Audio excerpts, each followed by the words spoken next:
My dad cheated on my mom when I was 15 and moved in with the other woman. I have refused to spend any time with him or talk to him more than necessary since. I think what he did was disgusting, and I don't want anything to do with that woman either. My brothers, 21 male, 27 male, still see him, but I'm not interested. I refused to attend their wedding, which really pissed my dad off. My mom was upset by the wedding, so we went and had a ladies' weekend. Spa, massage, rented a house by a lake and watched movies. My brothers attended the wedding, so I thought it was fair to spend time with my mom instead. I also have a 5-year-old half-sister that he wanted me to meet, but I have refused. He threatened not to pay for my university, but I told him I didn't care. He couldn't make me spend time or talk to him. Did really well in school, got a free ride through university via an academic, and worked part-time to pay for all the other stuff. He also threatened to cut me out of his will, but I told him I was dead to him anyway. Once he realized he couldn't get me to talk to him that way, he tried to give me money and a car, but I have refused. I really don't want anything to do with him, and I think I'll be fine without him. I see him at family events but refuse to speak to him or the other woman. I have also refused to have anything to do with my half-sister. Last week, his wife was suddenly taken to hospital, and he wanted someone to look after my half-sister, so he called me. I refused. I have told him numerous times I wasn't going to get involved with my half-sister or his woman, no matter what. I hung up on him and blocked his calls. He ended up having to take my half-sister to the hospital and was apparently stressed him out. I have no idea why he didn't just call my brothers. They were home that day too and are adults too, but he just got angry when I pointed that out and told me that they weren't used to kids. Not my problem. Anytime my brothers have tried to talk to me about not helping, I just keep pointing out that they were also free to do so, but didn't, and they keep in contact with him. That's shut them up for now. I have never asked my dad to bail me out of anything, so I don't see why I should have to help him out. I'm getting text message after text message from him about what a bad daughter I am. I've blocked him on everything, but then he turned up at my apartment to berate me. I got furious at that point and told him that if his S was so sick, he should be at the hospital looking after her. He told me not to call her an S, but I told him I was just calling a spade and slammed the door in his face. He left after that. Now his wife is bad-mouthing me to the rest of the family, and I'm getting phone calls from them about how I shouldn't let my 5-year-old sister suffer and how she didn't choose to be born. I've been telling people that she's not suffering, and had my dad kept it in his pants, she shouldn't have been born. It's not my problem. I keep being told I'm being harsh. I really don't care. How the hell do I cut my dad off permanently? I have now blocked him on everything, but he keeps reaching out through my cousins and aunts. Now, apparently he wants to apologize for what he said to me, but I don't want to hear it. I just want to be done with him. I also feel sorry for my brothers, extended family too. They tell him off whenever he badmouths me. His sister, my aunt, apparently put his wife in her place about asking me to babysit when she knew I wouldn't even visit. Apparently things were said between his wife and my aunt, and his wife left the house crying. Apparently the affair was brought up again, and my aunt told her she had no place talking about good behavior after being a homewrecker.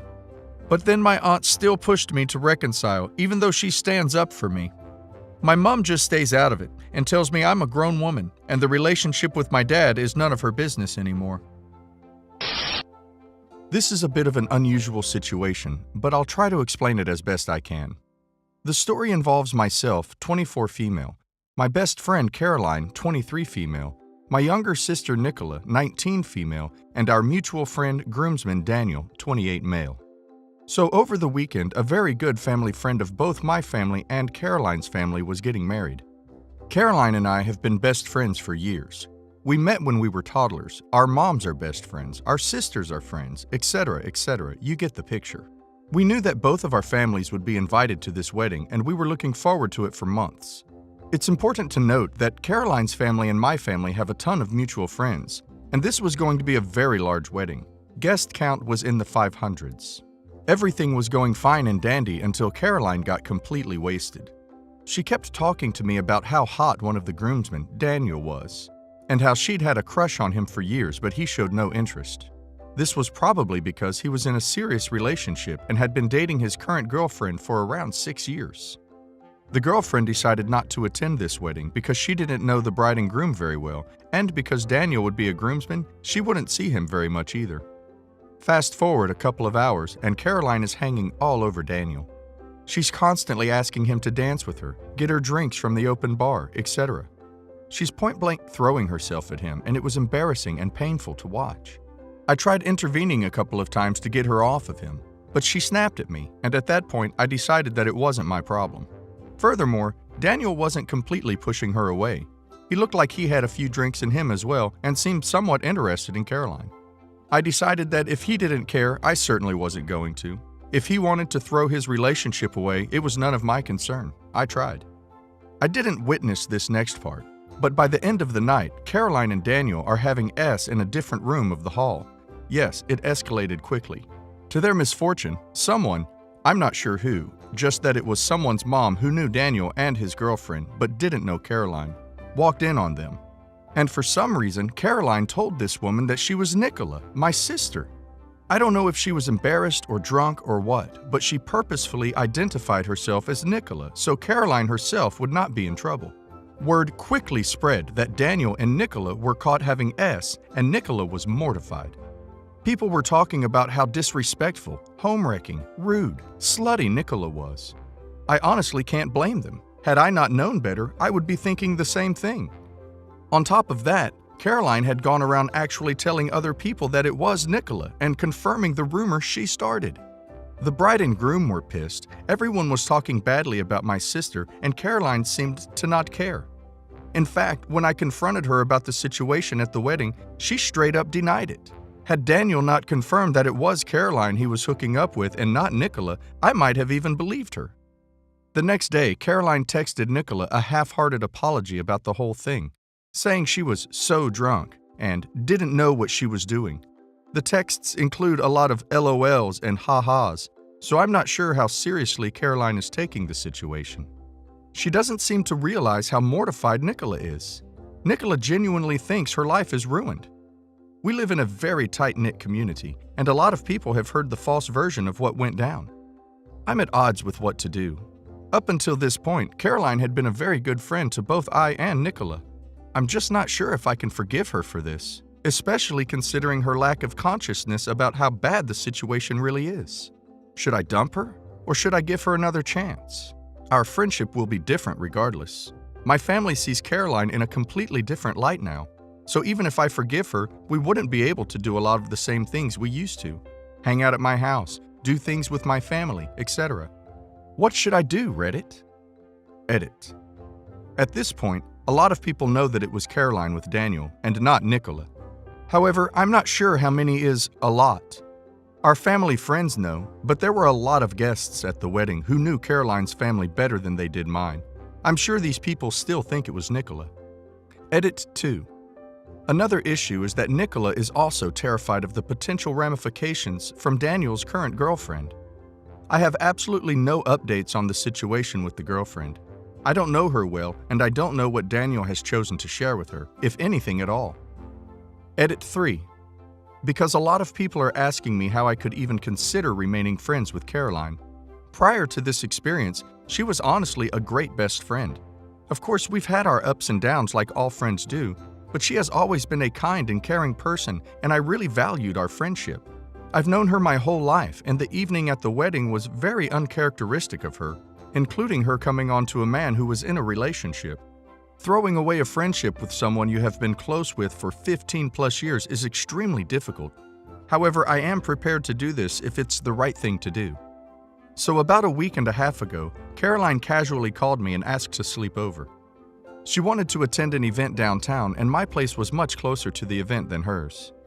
At this point, it became very clear that Caroline had no idea anybody was upset with her, despite the fact that Nicola and I hadn't spoken with her since the wedding.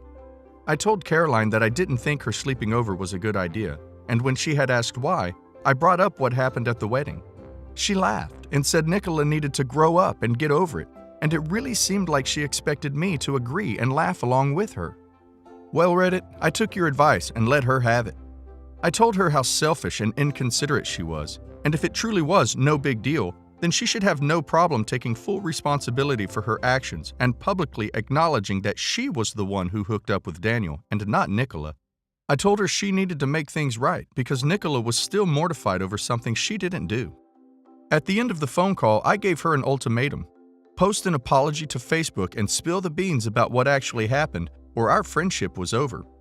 Thanks to the Redditor who suggested this. To my complete and utter surprise, she did it. I thought it would make me feel better, but people were actually commenting on her Facebook status, commending her bravery and the fact that she did the right thing.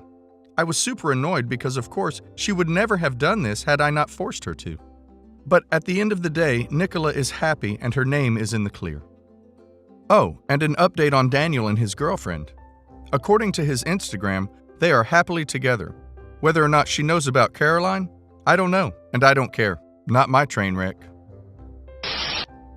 My ex-fiancé, 32, and I, 32, had been dating for over a year before he proposed back in April 2017. We were acquaintances beforehand. Our families had been friends for a long time. He and his current fiancée, 28, first dated from 2008 to 2013. By all accounts, she was his first love, probably the only woman he's ever loved. I knew him back then. He would never stop gushing about her, and the look in his eyes whenever they were together was proof enough. Towards the end, they were talking about getting married. Then, some girl messaged her saying that he had an affair. She turned down his engagement and broke up with him. Maybe she believed the accusation too readily because she wanted an easy out. My ex was utterly heartbroken. Anyways, a few months later, they both started seeing other people. The girl who he supposedly had the affair with turned out to be lying. She wasn't even in the country at the time of their alleged affair. But by then it was too late. Eventually, my former fiancé and his ex got to the point of being friends again. We started dating in 2015. We even went on several double dates with her and her new boyfriend. It was hard. At first, I compared myself to her. She was so tall and beautiful and skinny and smart. But he promised that he loved only me now. It seemed as if he was truly over her, or at least that's what he told me. In 2016, his ex got engaged. The wedding was in January 2017, and we attended. He acted normally throughout the whole event. Sure, he cried a bit during the ceremony, but it was emotional, and basically everyone did. In April 2017, he proposed to me, and I accepted. 2 months later, we received word that his ex and her new husband had been in a bad accident. Her husband died. She was hospitalized with non-life-threatening injuries. The two of us visited her in the hospital. After the accident, he began acting strange. He almost seemed to forget my existence at times. He would stare off absently into space and not say a word to me for hours at a time. I asked him if he was okay, and he just said that he's been stressed out at work. He's a busy lawyer, so I figured he must be working on a particularly challenging case. Then, one day in June, just a few months after he proposed, he had prepared a nice dinner at home for us. Suddenly, towards the end of the meal, he looked me in the eyes and said, "I can't do this anymore." He told me that he's been having doubts about the marriage. He confessed to me that he still has feelings for his ex, and that he had given up on those feelings after she got married. But now, with her husband passing away, he thinks he should be there to comfort her and to share in her grief, and he said he couldn't do that while still with me. So he ended our engagement. I gave him my ring back, and the next day I moved out of his flat. A week later, he sent me a lengthy letter apologizing to me and explaining his feelings. It could be summed up in one sentence: "I have always loved her, and you were just a backup." I was pretty much destroyed after. I was so in love with him, and he had fooled me to believe that he loved me too. I felt so used and humiliated. I was in the process of working with a designer to create my wedding dress. I had told my family. But slowly, I began to heal, with a lot of support from my loved ones. Then, less than a year after he ended our engagement, I received word that he had rekindled his relationship with his ex. I saw them together at a garden party. He even gave me a little awkward wave. He looked sorry for me. I had been healing so well, but seeing them together, seeing the look of love in his eyes was enough to break my heart all over again. He never looked at me like that, ever. It was evident that they were soulmates, in every sense of the word. It made me feel like the homewrecker for daring to keep them apart for nearly 2 years. It's been 3 years since he left me. I've been married for 4 months now. My husband is a wonderful man who I know will never hurt me the way my ex did. But what I found in the mail today was like a final slap in the face. It was their wedding invitation. Sure, he had invited my whole family, but it almost seemed like an insult to invite my husband and I. I told my mother that I'm not going, and she thought I was being childish and immature. She told me that his stepmother is her best friend and that I should learn to put the past behind me, especially now that I'm married. I haven't told my husband yet. Now my whole family thinks I'm dramatic for not going. I really just need advice on how to deal with their remarks, and I wonder if I am being too sensitive. I mean, I feel like I need some objective eyes to evaluate this situation because it's like I'm in crazy town right now. I knew a guy, Clarence, from my old job that I left about a year ago. I didn't know him well when I worked there. I worked with him occasionally, but we didn't talk outside of work. He presented himself as single, didn't wear a ring or talk about a girlfriend or wife. After I left that job, I went out for happy hour with my old coworkers a few times to catch up with some friends. Clarence was there, and after one of those events, he asked me out. I accepted, but made it clear that I wasn't looking for anything serious or long-term. I was in a transitional part of my life, spending a lot of time on my career, physical fitness, and general self-improvement, so a relationship wasn't in the cards. He was fine with that, and the first time we went out, I suggested we go somewhere cheap, like the local dive bar with $2 beers and $6 meals, because I was on a tight budget. He said that he didn't want to go to a college bar. He was happy to treat me to something nicer. His idea of nicer was kind of ridiculous to me. Each of my drinks cost $40, and that became a pattern. I'd suggest going somewhere within my budget so I could cover the bill for once. He'd refuse and take me somewhere mad expensive. We were hooking up through all this, by the way. He also started gifting me stuff, perfume, makeup, spa and massage and manicure vouchers, and wouldn't let me refuse. He'd say stuff like, "I already bought this, what am I going to do with makeup?" But I didn't wear makeup much, or perfume, and I'm not super relaxed during massages because it's awkward being rubbed by a stranger. So I'd start quietly re-gifting those things to my female friends. The only thing that I kept was a designer coat. I started feeling more and more uncomfortable. It felt like he was trying to buy my attention, and he wanted something more than casual hookups. My friends were making fun of me all the time for having a sugar daddy. I felt like he wanted me to be something I'm not, all perfumed and made up and dressed up for fancy dates, when I would have had more fun hanging out in a dive bar or going and doing something active. So I ended things, saying that it felt like he wanted me to be something I'm not. He tried to get me to reconsider a few times, but I didn't. I thought that was all in the past, until I got a text from a stranger. She said she was Clarence's wife. Her name was Zoe, and she'd found out about me. She was pretty angry, calling me a homewrecker and cussing me out in a way I'd rather not repeat. I told her I was really sorry. This was the first I'd heard about him being married. The few months he'd been taking me out, he'd presented himself as single, and I hadn't seen him in months. I'd ended things with him for my own reasons. She sent me another bunch of texts saying she didn't believe me and saying I owed her $6,200. Apparently, she had gone through the bank statements and tallied up everything he spent on me over the months we were seeing each other. She said the money he spent was their joint money, and I had no right to things bought with money that was their marital property. She hinted at taking legal action against me. I haven't replied yet. I don't have the money to give her, and while I feel awful he stole from her and cheated on her with me, honestly, that was his decision, not mine. I don't know whether I should reply to her and say I don't have that kind of money laying around and I've re-gifted almost everything he gave me. Or if I should contact Clarence and tell him he needs to sort out his own marital issues without dragging me into it.